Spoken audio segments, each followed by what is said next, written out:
یہ فروری 627 عیسوی کے آغاز کے دن تھے۔ مختلف قبائل کے لڑاکا دستے مکہ میں جمع ہونے لگے۔ ان قبائل میں سب سے زیادہ فوج غطفان کی تھی۔ اس کی تعداد 3000 تھی۔ 700 آدمی بنو سلیم کے تھے۔ بنو اسد نے بھی خاصی فوج بھیجی تھی، جس کا سالار طلحہ بن خلید تھا۔ قریش کی اپنی فوج کی تعداد 4000 پیادہ اور 300 گھڑ سوار اور 1500 شتر سوار تھی۔ اس پورے لشکر کی تعداد جو مدینہ پر فوج کشی کے لیے جا رہی تھی کل 10,000 تھی۔ اس کی کمان ابو سفیان کے ہاتھ میں تھی۔ ابو سفیان نے اس متحدہ فوج کو جمعیت القبائل کہا تھا۔ ان میں سے کچھ قبائل مکہ میں نہیں تھے۔ انہوں نے اطلاع دی تھی کہ جب لشکر مکہ سے روانہ ہوگا تو وہ اپنی اپنی بستیوں سے کوچ کر جائیں گے اور راستے میں لشکر سے مل جائیں گے۔ خالد کو آج وہ وقت یاد آ رہا تھا جب اس نے مکہ سے کوچ کیا تھا۔ لشکر کا تیسرا حصہ ان کی کمان میں تھا۔ اس نے ایک ٹیکری پر گھوڑا چڑھا کر وہاں سے اس تمام لشکر کو دیکھا تھا۔ اسے لشکر کے دونوں سرے نظر نہیں آ رہے تھے۔ دف اور نفریاں اور شہنائیاں اور لشکر کی مترنم آواز جو ایک ہی آواز لگتی تھی خالد کے خون کو گرما رہی تھی۔ اس نے گردن تان کر اپنے آپ سے کہا تھا کہ مسلمان پس کر رہ جائیں گے۔ اسلام کے ذرے عرب کی ریت میں مل کر ہمیشہ کے لیے فنا ہو جائیں گے۔ یہ اس کا عزم تھا۔ یہ لشکر 24 فروری 627 عیسوی بمطابق 1 شوال ہجری مدینہ کے قریب پہنچا۔ قریش نے اپنا پڑاؤ اس جگہ ڈالا جہاں احد کی لڑائی کے لیے خیمہ زن ہوئے تھے۔ وہاں 2 ندیاں آ کر ملتی تھیں۔ دوسرے تمام قبائل احد کی پہاڑی کے مشرق کی طرف خیمہ زن ہوئے۔ قریش نے یہ معلوم کرنے کے لیے کہ مدینہ کے لوگوں کو قریش کی لشکر کی آمد کی اطلاع ملی ہے یا نہیں 2 جاسوس تاجروں کے بھیس میں مدینہ بھیجے۔ ابو سفیان اور اس کے تمام نائب سالاروں کی خواہش اور کوشش یہ تھی کہ مدینہ والوں پر بے خبری میں حملہ کیا جائے، لیکن دوسرے ہی دن قریش کا ایک جاسوس جو یہودی تھا مدینہ سے آیا۔ اس نے ابو سفیان کو بتایا کہ مسلمانوں کو حملہ آور لشکر کی آمد کی اطلاع مل چکی ہے۔ مسلمانوں میں خوف و ہراس پھیل گیا تھا۔ اس یہودی جاسوس نے بتایا کہ سارے شہر پر خوف طاری ہو گیا تھا، لیکن محمد اور اس کے قریبی حلقے کے آدمیوں کی للکار پر مسلمانوں کے دل مضبوط ہو گئے۔ گلی کوچوں میں ایسے اعلان ہونے لگے جن سے تمام شہر کا جذبہ اور حوصلہ اود کر آیا اور مسلمان لڑائی کے لیے ایک جگہ اکٹھے ہونے لگے۔ میرے خیال میں ان کی تعداد 3000 سے زیادہ نہیں ہوگی۔ مورخ لکھتے ہیں کہ مسلمانوں کی تعداد 3000 سے زیادہ نہ تھی۔ انہیں اطلاع مل چکی تھی کہ مدینہ پر حملے کے لیے جو لشکر آیا ہے اس کی تعداد 10,000 ہے، جس میں سینکڑوں گھڑ سوار اور شتر سوار بھی ہیں۔ اس وقت تک عرب کی سرزمین میں کسی لڑائی میں اتنا بڑا لشکر نہیں دیکھا گیا تھا۔ تعداد کو دیکھا جاتا اور فن حرب و ضرب کے پیمانے سے دونوں اطراف کو ناپا تولا جاتا تو مسلمانوں کو لڑے بغیر ہتھیار ڈال دینے چاہیے تھے، یا وہ رات کی تاریکی میں مدینہ سے نکل جاتے اور کسی اور بستی میں اپنا ٹھکانہ بناتے۔ کوئی سوچ بھی نہیں سکتا تھا کہ 3000 مسلمان 10,000 کے لشکر کا مقابلہ ذرا سی دیر کے لیے بھی کر سکیں گے۔ 10,000 لشکر نہایت آسانی سے مدینہ کی اینٹ سے اینٹ بجا سکتا تھا، لیکن یہ حق اور باطل کی ٹکر تھی۔ یہ اللہ کے آگے سجدے کرنے والوں اور بت پرستوں کا تصادم تھا۔ خدا کو حق کا ساتھ دینا تھا۔ خدا کو اپنے اس عظیم پیغام کی لاج رکھنی تھی جو اس کی ذات باری نے غار حرا میں عرب کے سپوت کو دیا تھا اور اسے رسالت عطا کی تھی۔ خدا ان کا ساتھ دیتا ہے جن کے دلوں میں حق اور صدق ہوتا ہے۔ یہ نبی کریم صلی اللہ علیہ وسلم کی للکار تھی جو مدینے کے گلی کوچوں میں سنائی دے رہی تھی۔ لیکن اے اللہ کی عبادت کرنے والوں، خدا تمہارا ساتھ اسی صورت میں دے گا جب تم دلوں سے خوف و ہراس نکال کر ایک دوسرے کا ساتھ دو گے اور اپنی جانیں اللہ کی راہ میں قربان کر دینے کا عزم کرو گے۔ جو ہمارے اللہ کو نہیں مانتا اور جو ہمارے دین کو نہیں مانتا وہ ہمارا دشمن ہے اور اس کا قتل ہم پر فرض ہے۔ یاد رکھو، قتل کرنے کے لیے قتل ہونا بھی پڑتا ہے۔ ایمان سے بڑھ کر اور کوئی طاقت نہیں جو تمہیں دشمن سے بچا سکے گی۔ تمہیں دفاع مدینے کا نہیں اپنے عقیدے کا کرنا ہے۔ اگر اس عزم سے آگے بڑھو گے تو 10,000 پر غالب آ جاؤ گے۔ خدا سوئے ہوئے یا خوفزدہ انسان کو معجزے نہیں دکھایا کرتا۔ اپنے عقیدے اور اپنی بستی کے دفاع کا معجزہ تمہیں خود دکھانا ہے۔ نبی کریم صلی اللہ علیہ وسلم نے مدینے کا حوصلہ اس قدر مضبوط کر دیا تھا کہ وہ اس بڑے لشکر کے مقابلے کے لیے بھی تیار ہو گئے، لیکن رسول خدا صلی اللہ علیہ وسلم اس سوچ میں ڈوب گئے تھے کہ اتنے بڑے لشکر سے مدینہ کو بچانا کس طرح ممکن ہو سکتا ہے۔ آپ صلی اللہ علیہ وسلم کو یہ تو پورا یقین تھا کہ خدا حق پرستوں کے ساتھ ہے، لیکن حق پرستوں کو خود بھی کچھ کر کے دکھانا تھا۔ بچاؤ کی کوئی صورت نظر نہیں آ رہی تھی۔ خدا نے اپنے نام لیواؤں کی مدد کا انتظام کر رکھا تھا۔ وہ ایک انسان تھا جس نے عمر کے آخری حصے میں اسلام قبول کیا تھا۔ اس انسان کا نام سلمان فارسی تھا۔ سلمان فارسی رضی اللہ عنہ آتش پرستوں کے مذہبی پیشوا تھے، لیکن وہ شب و روز حق کی تلاش میں سرگردہ رہتے تھے۔ وہ آگ کو پوجتے تو تھے، لیکن آگ کی تپش میں اور چمک میں انہیں وہ راز نظر نہیں آتا تھا جسے وہ پانے کے لیے بےتاب رہتے تھے۔ عقل و دانش میں ان کی ٹکر کا کوئی نہیں تھا۔ آتش پرست انہیں بھی اسی طرح پوجتے تھے جس طرح آگ کو۔ جب سلمان فارسی کی عمر بڑھاپے کی دہلیز پھلانگ کر خاصی آگے نکل گئی تو ان کے کانوں میں عرب کی سرزمین کی ایک انوکھی آواز پڑی، خدا ایک ہے، محمد صلی اللہ علیہ وسلم اس کا رسول ہے۔ یہ آواز سلمان فارسی کے کان میں گھر بیٹھے نہیں پڑی تھی۔ ان کی عمر علم کی تلاش میں سفر کرتے گزر رہی تھی۔ وہ تاجروں کے قافلے کے ساتھ شام میں آئے تھے، جہاں قریش کے تاجروں کے قافلے اور کچھ مسلمان تاجر بھی جایا کرتے تھے۔ قریش کے تاجروں نے سلمان فارسی رضی اللہ عنہ کو تنزیہ اور مزاحیہ انداز میں بتایا کہ ان کے قبیلے کے ایک آدمی کا دماغ چل گیا ہے اور اس نے نبوت کا دعویٰ کیا ہے۔ ایک تو مسلمانوں نے عقیدت مندی سے سلمان فارسی کو نبی کریم کا عقیدہ اور آپ صلی اللہ علیہ وسلم کی تعلیمات سنائیں۔ سلمان فارسی یہ سب سن کر چونک پڑے۔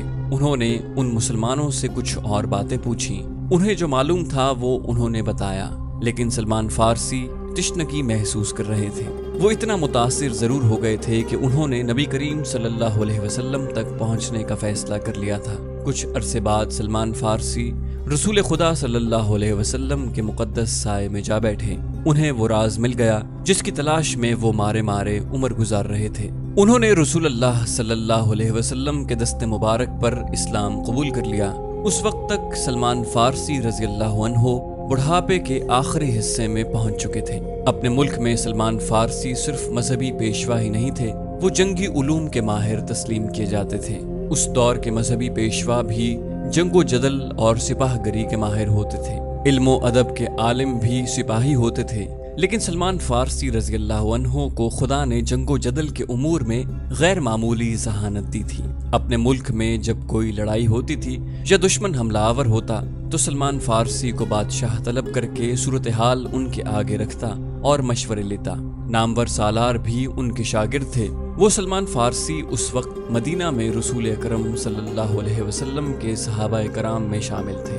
رسول اکرم نے یہ صورتحال جو قریش نے آپ کے لیے پیدا کر دی تھی سلمان فارسی کے آگے رکھی۔ سلمان فارسی نے کہا، خندق کھود دو جو سارے شہر کو گھیرے میں لے لے۔ رسول کریم صلی اللہ علیہ وسلم اور وہاں بیٹھے ہوئے تمام صحابہ کرام اور سالار ایک دوسرے کے منہ کی طرف دیکھنے لگے کہ سلمان فارسی نے یہ کیا کہہ دیا ہے۔ عرب خندق سے واقف نہیں تھے۔ فارس میں جنگوں میں خندق کا رواج تھا۔ سب کو حیران دیکھ کر سلمان فارسی نے بتایا کہ خندق کیا ہوتی ہے اور اس سے دفاعی کام کیسے لیا جاتا ہے۔ رسول کریم صلی اللہ علیہ وسلم نے جو خود تاریخ کے نامور سالار تھے خندق کی ضرورت اور آفادیت کو سمجھ لیا، لیکن آپ صلی اللہ علیہ وسلم کے دیگر سالار شش و پنج میں پڑ گئے۔ ان کے لیے اتنے بڑے شہر کے ارد گرد اتنی چوڑی اور اتنی بڑی خندق کھودنا ناقابل فہم تھا، لیکن انہیں رسول خدا صلی اللہ علیہ وسلم کا حکم ماننا تھا۔ خندق کی لمبائی، چوڑائی اور گہرائی کا حساب لگا لیا گیا۔ رسول خدا نے خندق کھودنے والوں کی تعداد کا حساب کیا۔ آپ صلی اللہ علیہ وسلم نے کھدائی کا کام اس تعداد پر تقسیم کیا تو 110 آدمی کے حصے میں 40 ہاتھ کھدائی آئی۔ تو رسول خدا صلی اللہ علیہ وسلم نے دیکھا کہ لوگ خندق کو ابھی تک نہیں سمجھے اور وہ کھدائی سے ہچکچا رہے ہیں، تو آپ نے کدال اٹھائی اور کھدائی شروع کر دی۔ یہ دیکھتے ہی دیکھتے مسلمان کدالیں اور بیلچے لے کر نعرے لگاتے ہوئے زمین کا سینہ چیرنے لگے۔ ادھر سے اس وقت کے ایک شاعر حسان رضی اللہ عنہ بن ثابت آ گئے۔ حسان مشہور نعت گو تھے جنہیں رسول اکرم صلی اللہ علیہ وسلم اکثر اپنے ساتھ رکھا کرتے تھے۔ اس موقع پر جب مسلمان خندق کھود رہے تھے حسان رضی اللہ عنہ نے ایسے اشعار ترنم سے سنائے کہ خندق کھودنے والوں پر وجد اور جنون کی کیفیت طاری ہو گئی۔ خندق کی لمبائی چند گز نہیں تھی، اسے میلوں دور تک جانا تھا۔ شیخین کی پہاڑی سے لے کر جبل بن عبید تک یہ خندق کھودنی تھی۔ زمین نرم بھی تھی اور سنگلاخ بھی تھی، اور یہ نہایت تیزی سے مکمل کرنی تھی کیونکہ دشمن سر پر آن بیٹھا تھا۔ قریش کا لشکر اس عجیب و غریب طریقہ دفاع سے بے خبر احد کی پہاڑی کے دوسری طرف خیمہ زن تھا۔ اس کے پیچھے یہودیوں کا ہاتھ تھا۔ چلتے چلتے خالد کو اپنی آواز سنائی دینے لگی۔ اہل قریش تو ٹھنڈے پڑ گئے تھے، ان پر مسلمانوں کی دھاک بیٹھ گئی تھی۔ گھوڑا اپنی مرضی کی چال چلا جا رہا تھا، مدینہ ابھی دور تھا۔ خالد کو جھیمپ سی محسوس ہوئی۔ اس کے قبیلے قریش نے اسے شرمسار کر دیا تھا۔ اسے یہ بات اچھی نہیں لگی تھی کہ یہودیوں کے اکسانے پر اس کے قبیلے کے سردار اور سالار ابو سفیان نے مدینے پر حملے کا فیصلہ کر لیا تھا، لیکن وہ خوش تھا کہ حملے کا فیصلہ تو ہوا۔ اتنا بڑا لشکر جو سرزمین عرب پر پہلی بار دیکھا گیا تھا، یہودیوں نے ہی جمع کیا تھا، لیکن خالد اس پر بھی مطمئن تھا کہ کسی نے بھی یہ کام کیا ہو۔ لشکر تو جمع ہو گیا تھا۔ وہ اس روز بہت خوش تھا کہ اتنے بڑے لشکر کو دیکھ کر ہی مسلمان مدینے سے بھاگ جائیں گے۔ اگر مقابلے پر جم بھی گئے تو گھڑی دو گھڑی میں ان کا صفایا ہو جائے گا۔ وہ اس وقت تو بہت ہی خوش تھا جب احد کی پہاڑی کی دوسری طرف یہ لشکر خیمہ زن تھا۔ جس صبح حملہ کرنا تھا، اس رات اس پر ایسی ہیجانی کیفیت طاری تھی کہ وہ اچھی طرح سو بھی نہ سکا۔ اسے ہر طرف مسلمانوں کی لاشیں بکھری ہوئی نظر آ رہی تھیں۔ دوسری صبح جب قریش اور دوسرے اتحادی قبائل کا لشکر جس کی تعداد 10,000 تھی، خیمہ گاہ سے نکل کر مدینہ پر حملے کے لیے شہر کے قریب پہنچا تو اچانک رک گیا۔ شہر کے سامنے ایک بڑی گہری خندق کھدی ہوئی تھی۔ ابو سفیان جو لشکر کے قلب میں تھا، لشکر کو رکا ہوا دیکھ کر گھوڑا سرپٹ دوڑاتا آگے گیا۔ ابو سفیان چلاتا جا رہا تھا، قریش کے جنگجو کیوں رک گئے ہیں؟ طوفان کی طرف بڑھو اور محمد کے مسلمانوں کو کچل ڈالو، شہر کی اینٹ سے اینٹ بجا دو۔ ابو سفیان کا گھوڑا جب آگے نکل گیا تو اس نے گھوڑے کی لگام کھینچ دی اور اس کا گھوڑا اسی طرح رک گیا جس طرح اس کے لشکر کے تمام سوار رکے کھڑے تھے۔ اس کے سامنے خندق تھی، اس پر خاموشی طاری ہو گئی۔ ابو سفیان نے غصیلی آواز میں کہا، خدا کی قسم یہ ایک نئی چیز ہے جو میری آنکھیں دیکھ رہی ہیں۔ عرب کے جنگجو کھلے میدان میں لڑا کرتے ہیں۔ خالد بن ولید کو بلاؤ، اکرمہ اور صفوان کو بھی بلاؤ۔ ابو سفیان خندق کے کنارے کنارے گھوڑا دوڑاتا لے آیا۔ اسے کہیں بھی ایسی جگہ نظر نہیں آ رہی تھی جہاں سے اس کا لشکر خندق عبور کر سکتا۔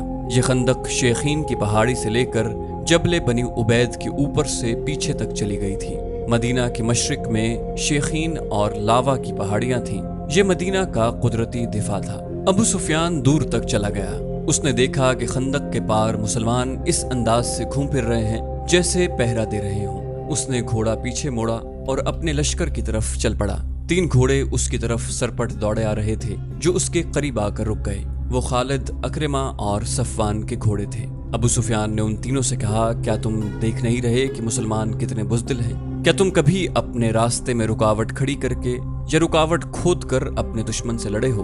خالد پر خاموشی طاری ہو گئی تھی۔ آج مدینہ کی طرف جاتے ہوئے اسے یاد آ رہا تھا کہ وہ اس خیال سے چپ نہیں ہو گیا تھا کہ ابو سفیان نے مسلمانوں کو بزدل جو کہا تھا وہ ٹھیک کہا تھا، بلکہ خاموش رہ کر وہ اس سوچ میں کھو گیا تھا کہ یہ خندق بزدلی نہیں، دانش مندی کی علامت تھی۔ جس کسی نے شہر کے دفاع کے لیے یہ طریقہ سوچا تھا وہ کوئی معمولی عقل والا انسان نہیں تھا۔ اس سے پہلے بھی اس نے محسوس کیا تھا کہ مسلمان لڑنے میں اپنے جسم کی طاقت پر ہی بھروسہ نہیں کرتے، وہ عقل سے بھی کام لیتے ہیں۔ خالد کا دماغ ایسی ہی جنگی چالیں سوچتا رہتا تھا۔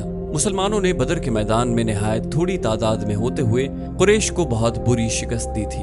خالد نے اکیلے بیٹھ کر اس لڑائی کا جائزہ لیا تھا۔ مسلمانوں کی اس فتح میں اسے مسلمانوں کی عسکری دانش مندی نظر آئی تھی۔ کوئی اور بات بھی تھی خالد، اسے خیال آیا، کوئی اور بات بھی تھی۔ کچھ بھی تھا، خالد نے اپنے آپ کو جواب دیا، جو کچھ بھی تھا، میں یہ نہیں مانوں گا کہ یہ محمد کے جادو کا اثر تھا یا اس کے ہاتھ میں کوئی جادو ہے۔